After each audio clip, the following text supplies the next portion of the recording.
This is Ben with WTI, and you need to know about the Mando solid stick unscented deodorant. At first glance, it may look like your average stick of deodorant, right? Wrong.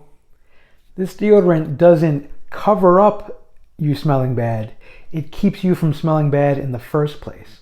A key point is mentioned here on the back. It's aluminum free and baking soda free, so you don't have those chemicals.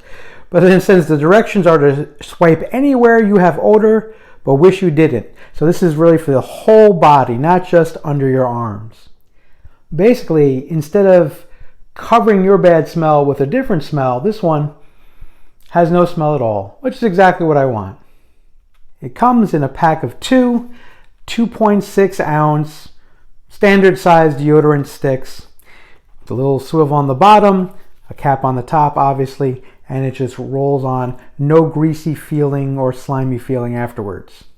Supposedly, the odor protection lasts 72 hours. I've never personally gotten 72 hours without showering, but I'll take their word for it because it does last extremely long. It gives me the confidence to know I'll still be smelling okay, or in this case, not smelling at all. So if you're looking for a better brand of deodorant, something that's going to keep you from smelling in the first place, I suggest go with the Mando unscented deodorant stick. And that's my point of view.